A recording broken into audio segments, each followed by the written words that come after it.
2024 시즌 커크 커즌스를 떠나보낸 바이킹스는 전임맨으로 전락한 샘 다놀드를 1년 1,000만 달러로 영입하며 선발 쿼터백으로 내세웠습니다. 샘 다놀드는 케빈 오코넬 오펜스에서 화려하게 부활하는 데 성공했습니다. 강력한 디펜스의 지원도 있었지만 샘 다놀드의 깜짝 활약 덕분에 바이킹스는 14승 3패로 치열한 NFC 북부지구 경쟁을 뚫어내고 플레이오프 진출에 성공할 수 있었죠. 하지만 기쁨도 잠시, 바이킹스는 램스와의 와일드카드 라운드에서 9개의 색과 2개의 턴오버를 허용하며 충격적인 패배를 당하고 맙니다. 그렇게 바이킹스의 2024 시즌은 허무하게 끝이 났죠. 시즌 종료 후 바이킹스는 변화를 선택합니다. 샘 다놀드와 연장 계약을 하는 대신 2024년 1라운드로 지명한 JJ 메카시를 선발 쿼터백으로 결정합니다. 또한 FA 시장에서 센터와 가드를 영입한 데 이어 드래프트에서도 1라운드에 가드 도노반 잭슨을 지명하며 오펜시브 라인 보강에 총력을 기울였습니다. 플레이오프에서 고전했던 2024 시즌 오펜시브 라인과 비교하면 2025 시즌 오펜시브 라인은 메카시에게 최고의 환경 같아 보였습니다. 하지만 올프로 레프트 태클 데리서의 부상 복귀가 지연됐고 그 사이 JJ 메카시는 2주차 부상을 당하고 맙니다. 3주차 기다리던 크리스티안 데리서가 복귀했지만 이번엔 주전 센터 라이언 켈리가 뇌진탕으로 라인업에서 제외됐죠. 오펜시브 라인의 불협화음은 계속됐습니다. 누군가 돌아오면 누군가 빠지는 구조가 반복되며 베스트 라인업은 가동되지 못했죠. 12주차에서야 처음으로 베스트 라인업이 스냅을 함께 소화했습니다. 이마저도 전체 스냅의 8.3%에 그쳤고 바이킹스는 리그에서 가장 많은 오펜시브 라인 조합을 사용한 팀이었습니다. 불안정한 오라인 뒤에서 쿼터백은 강도 높은 프레셔에 시달릴 수밖에 없었죠. 3주차 JJ 메카시의 부상으로 대신 선발 출전한 카슨 웬츠마저 8주차 차저스전에서 시즌 아웃을 당하고 맙니다. JJ 메카시가 곧바로 복귀했지만 12주차 다시 한번 뇌진탕 부상을 당하며 13주차엔 3번 쿼터백 맥스 브로스머가 선발로 출전하는 사태까지 벌어졌죠. 이후 메카시가 다시 선발로 복귀했지만 이미 바이킹스의 시즌은 4승 8패로 돌아올 수 없는 강을 건넌 후였습니다. 부상으로 얼룩진 시즌이었지만 비단 이것뿐만은 아니었습니다. 첫 스타팅 시즌을 치룬 메카시의 부진 또한 큰 원인 중 하나였죠. 메카시는 대부분의 지표에서 최하위권에 그쳤습니다. 특히 패스 정확도와 프로그레션에서 일관성이 떨어지는 모습을 노출했죠. 가장 큰 문제는 메카시의 스로잉 메카닉이었습니다. 메카시는 하체가 아닌 팔힘에 의존하는 메카닉을 구사했죠. 조 버로우와 비교해보면 문제를 쉽게 알 수 있습니다. 버로우는 골반이 회전하고 직후 팔이 따라오며 하체가 상체를 리드하죠. 하지만 메카시는 앞발을 길게 뻗으며 상체가 앞으로 쏠리게 되고 어깨가 빠르게 열리며 이 골반의 회전힘을 100% 활용하지 못하고 마지막 순간에 팔의 힘에 의존하게 됩니다. 조버로와 비교했을 때 메카시의 넓은 스트라이드, 그로 인한 상체 쏠림, 골반이 돌아가는 순간 어깨가 빠르게 열리며 골반이 팔의 회전을 리드하지 못하는 자세를 확인할 수 있습니다. 메카시의 이런 메카닉은 순간적으로 빠른 구속의 공을 던지는데 유리할 수 있으나 팔힘에 의존하기 때문에 일관성 있는 정확도를 확보하기 어렵고 빠르게 팔이 지치는 문제가 발생할 수 있죠. 특히 메카시의 들쭉날쭉한 정확도는 치트코드와도 같았던 저스틴 제퍼슨의 1대1을 공략하는 데 고전했습니다. 타이트한 상황은 둘째치고 리그 최고의 리시버가 만들어주는 쉬운 기회조차 제대로 살리지 못하는 경우가 잦았죠. 메카시는 리그에서 패스 성공률이 가장 낮은 쿼터백이었고 리시버가 잡을 수 없는 배드스로의 비율이 두 번째로 높은 쿼터백이기도 했습니다. 즉 그의 스로잉 메카닉에서 기인하는 일관성 없는 패스 정확도는 지난 시즌 실패의 가장 큰 원인이었습니다. JJ 메카시의 경기에서 또 다른 문제는 그의 프로그레션에 있습니다. 메카시는 매번 알맞은 타이밍에 공을 뿌리는데 고전했죠. 디펜스는 투아이 세이프티 룩을 보여주지만 모션 타이밍에 맞춰 세이프티 한 명이 내려옵니다. 그러면서 디펜스는 매치 컨셉의 커버 3를 플레이합니다.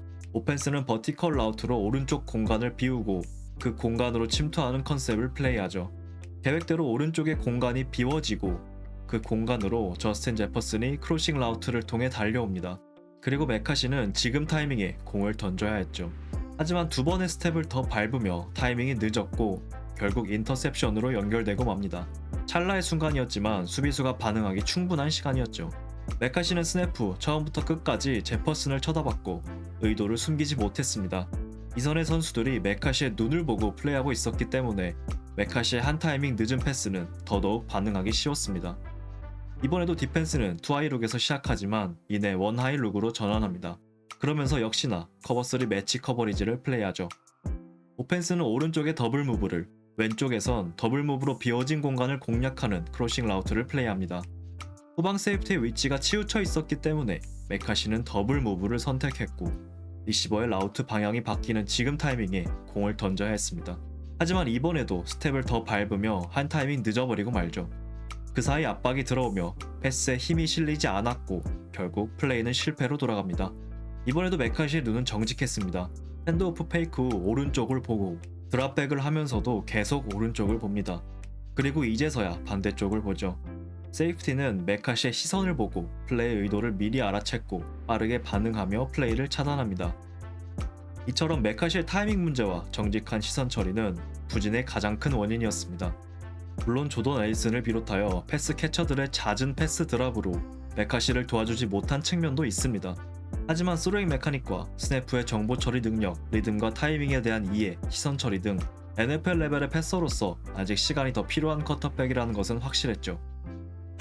그렇게 시즌이 끝나고 바이킹스는 애리조나 카디널스에서 방출된 카일러 머레이를 영입하며 쿼터백 룸을 업그레이드합니다. 바이킹스는 JJ 메카시의 성장 시간을 더 벌어줄, 그리고 리그 최상위권 스킬 포지션 그룹과 함께 슈퍼볼에 도전할 수 있는 검증된 베테랑이 필요했고, 카일러 머레이는 커리어 부활을 위해 검증된 코치진들과 뛰어난 선수들이 필요했죠. 심지어 카디널스와 맺었던 보장 계약 덕분에 바이킹스는 머레이의 연봉 3,680만 달러 중 130만 달러만을 부담하면 되고, 머레이는 두 팀에게 3,680만 달러를 모두 보장받습니다. 바이킹스는 매우 적은 리스크로 높은 리턴을 기대해 볼 수 있고, 카일러 머레이는 이번 시즌 부활을 통해 내년에 다시 한번 대형 계약을 노려볼 수 있게 됐죠. 양쪽에 모두 윈윈인 영입이자 바이킹스가 할 수 있는 최선의 선택이었습니다. 케빈 오코넬은 기존의 오펜스 시스템은 유지하면서 카일러 머레이의 강점인 기동력과 창의성을 극대화하는 오펜스를 펼칠 것으로 예상됩니다. 실제로 오코넬은 2023 시즌 커크 커즌스가 부상으로 결장하자 백업 쿼터백 조시아 dobs를 위한 오펜스를 재단한 경력이 있습니다. 언더센터에선 플레이 액션과 연계된 블래그 컨셉을, 샷건 포메이션에선 디자인된 쿼터백 런과 리드 옵션 등을 통해 dobs의 모빌리티를 적극 활용했죠. 카일러 머레이 또한 유사한 프로필을 갖고 있는 만큼 내년 바이킹스의 오펜스는 23 시즌 당시와 유사할 가능성이 높습니다. 머레이는 커리어 초기 샷건 위주의 오펜스에서 뛰었지만 최근엔 드류 패칭의 오펜스에서 적지 않은 언더센터 스냅을 경험했습니다. 따라서 언더센터를 비중 높게 활용하는 케빈 오코넬의 오펜스에 적응하는데 큰 문제는 없을 것으로 보입니다. 다만 우려되는 부분도 있습니다. 현재 바이킹스는 주전 쿼터백을 낙점하지 않은 상태에서 JJ 메카시와 카일러 머레이의 경쟁을 이어가고 있습니다.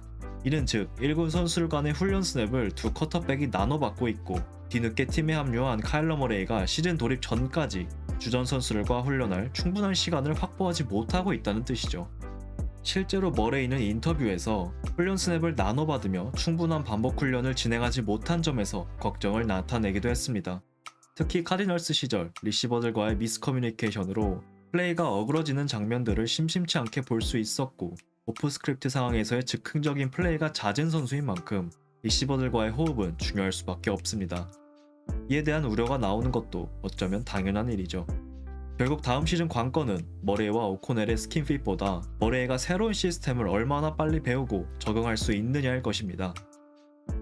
바이킹스는 다른 포지션에서도 보강을 이어나갔습니다. 리그 최고의 리시버 듀오 저스틴 제퍼슨과 조던 에디슨에 이어 샌프란시스코 출신의 자완 제닝스를 영입하며 리시버 룸에 무게를 더했죠. 거기에 더해 2년차에 접어드는 타이 펠튼이 뒤를 바칠 예정입니다. 또한 에런 존스와 조던 메이슨의 러닝백 텐덤은 유지됐고, 주전 타이트엔드 TJ 허킨슨과 조시 올리버 라인도 내년에 함께하죠. 지난 시즌 팀에 합류했던 센터 라이언 켈리가 반복되는 뇌진탕 부상에 은퇴를 선언했지만, 드래프트와 FA에서 각각 캘럽 티어넌과 라이언 반드마크를 영입하며 지난 시즌 아쉬웠던 뎁스를 두텁게 했습니다. 무엇보다 주전 오펜시브 라인들이 건강하게 시즌을 준비하고 있다는 점이 매우 고무적입니다. 쿼터백 룸과 리시버 룸의 업그레이드, 건강한 오펜시브 라인과 두터워진 뎁스를 고려하면 오펜스의 상황은 작년에 비해 훨씬 좋아 보입니다. 팀을 떠날 것으로 예상됐던 디펜시브 코디네이터 브라이언 플로레스와 연장 계약에 성공했고, 올프로 키커 윌 라이커드를 필두로 한 스페셜팀도 탄탄하죠. 오펜스가 2024 시즌의 위력을 되찾을 수 있다면 바이킹스는 다시 한번 높은 무대를 노려볼 수 있다고 생각합니다. 과연 카일러 머레이는 바이킹스의 바운스백을 이끌 수 있을지, JJ 메카시는 바이킹스의 미래가 될 수 있을지, 함께 지켜보시죠. 시청해주셔서 감사합니다.